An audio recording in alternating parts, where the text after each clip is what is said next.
अशाश्वत और निरंतर परिवर्तनशील संसार में श्रद्धा नहीं होती। आपको अच्छा खजाना मिल जाए तो उसको चाहेंगे, या लिमिटेड कोई माँ बाप के द्वारा 1 लाख 2 लाख 4 लाख रुपया दिया है उसको कोई लेगा? तो जो लिमिटेड चीज़ है, जो सीमित चीज़ है, उसको हम तब वैराग्य हो जाता है, उसके प्रति उसको हम छोड़ देते हैं, अलगाव हो जाता है जब हमको परम चीज़ मिल जाती है। तो परम का ज्ञान होने से, और परम का ज्ञान किससे होता है? ऋषि कहता है कि अभ्यास और वैराग्य की दृढ़ता से। वैराग्य और अभ्यास किसका? वैराग्य का अभ्यास संसार के प्रति चीज़ों की जो उनकी स्वरूप है उसके प्रति वैराग्य का अभ्यास करते करते करते हमको जो है ना समाधि सिद्ध हो जाती है। चित्त भी 3 गुणों से मिलके बना है ना, तो तीनों गुणों से जब चित्त मुक्त हो जाता है, चित्त में क्रिया तभी तक होती है जब तक वो त्रिगुणात्मक है। यदि चित्त जो है निर्गुण हो जाए, निर्गुण हो जाएगा तो क्रियाशील नहीं रहेगा, अक्रिय हो जाएगा, शांत हो जाएगा, उदासीन हो जाएगा, तटस्थ हो जाएगा, स्टैटिक बन जाएगा, अचल हो जाएगा। तो शांत चित्त जो है वही समाधि है, और शांत चित्त में ही शांत पुरुष का ज्ञान होता है। प्रकृति में और पुरुष में क्या अंतर है? कि पुरुष जो है शांत है, अपरिवर्तनशील है, लेकिन प्रकृति जो है उसका शरीर है, उसके अंदर परमात्मा है, वो निरंतर बदलता रहता है। तो जो आत्मा है, जो केंद्र है किसी चीज़ का, वो अचल रहता है, अपरिवर्तनशील है, और जो उसकी आसपास की परिधि है वो निरंतर गुण धर्म बदलने की वजह से चलता रहता है। परमात्मा को हम निर्गुण कहते हैं ना, निर्गुण, निराकार, अनाम, इंद्रियों से रहित आत्मा है। और जो मनुष्य का शरीर है वो इंद्रिय है, उसमें इंद्रियां हैं, मन है, बुद्धि है, ये सब परिवर्तनशील कार्य करते हैं।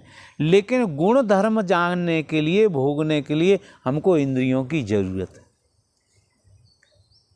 इसीलिए हम परमात्मा को निराकार रूप में देख सकते हैं, साकार रूप में नहीं देख सकते।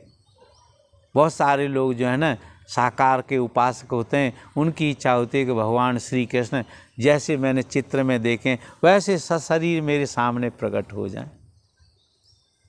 वो भी एक संभावना है, लेकिन जो वैराग्यवान चित्त है वो निराकार रूप को ही अनुभव कर सकता है, जान सकता है। साकार रूप तो उसके लिए परिवर्तनशील हो जाएगा। भगवान के कितने रूप हैं, कितने नाम हैं। आपने हर एक देवी देवता का एक सहस्त्र नाम जो है ना पाठ होता है। हर एक देवी देवता के हमारे यहाँ हजार हजार नाम हैं, अर्थात नाम और रूप देवताओं के अनंत हैं। तो वो परिवर्तनशील हैं।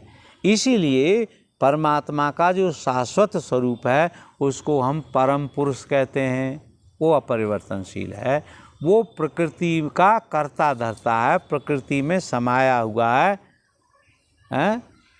परमात्मा ने कहना मया अध्यक्षेण, मेरे अध्यक्षता में प्रकृति कार्य करती है। सूयते चराचर, सारा जो संसार है वो मेरे अध्यक्षता में कार्य कर रहा है। आत्मा के परमात्मा, उस परम तत्व को इन तत्वों में देखना ही वैराग्य, तभी वैराग्य होगा आपको। जब तक आपको परम तत्व का दर्शन नहीं होगा तब तक ये संसार ही सत्य लगेगा, यही अच्छा लगेगा। लेकिन जब आप एक बार परम तत्व को देख लेंगे तो फिर सारी वासनाएं समाप्त हो जाएंगी। फिर आँख खुली रहे तो भी नहीं कुछ देख पाएगी। ओम शब्द सुन लें तो फिर कोई शब्द सुनने की आपको इच्छा नहीं होगी। परम गंध आप एक बार सूंघ लें तो फिर आपको नासिका की ज़रूरत नहीं गई, और ये सामान्य जो गंध हैं वो आपको कभी भी इस स्मरण में नहीं आएंगी, इच्छा नहीं होगी। परम स्पर्श आप समझ लें, फिर आपको सामान्य स्पर्श करने की इच्छा नहीं रहेगी। तो परम तत्व का दर्शन करने से गुणों वाली प्रकृति में वैराग्य हो जाता है, हैं? परम जो है ना, गुण वैस्तरण्यम, गुण का अर्थ होता है गुण्यते इति, जो गुणित हो रहे हैं, जो बढ़ रहे हैं, बढ़ते चले जा रहे हैं। एक गुण है, फिर दो से तीन, तीन से चार, इस तरीके से गुणा बढ़ जाना, बढ़ते रहना। प्रकृति क्या है? गुणित हो रही है, बढ़ रही है निरंतर। पेड़ है, पेड़ से बीज हुआ और फिर बीज में सारे पेड़ के गुण समा गए और फिर से वो गुणित होने लग गया, फिर से पेड़ हो गया। तो जो गुणन हो रहा है, गुणित हो रहा है, जो फैल रहा है, बढ़ रहा है, वो परम तत्व नहीं है। हाँ, परम तत्व उसमें समाया हुआ है। इसीलिए प्रकृति का सहारा लेके, प्रकृति का उपयोग करते हुए उसमें जो परम तत्व समाया है उसको जान लो। वही समाधि है, वही मोक्ष है, वही वैराग्य है, वही परम ज्ञान है, वही कैवल्य है। कैवल्य का अर्थ भी केवल एक। तो प्रकृति में तो अनेक चीज़ें हैं, अनेकता है, लेकिन उन अनेकताओं में से एकता देख लें, उसी को हम जो है ना समाधि कहते हैं, सही ज्ञान कहते हैं, सम्यक ज्ञान कहते हैं, वैराग्य कहते हैं। ठीक है, जय गुरुदेव।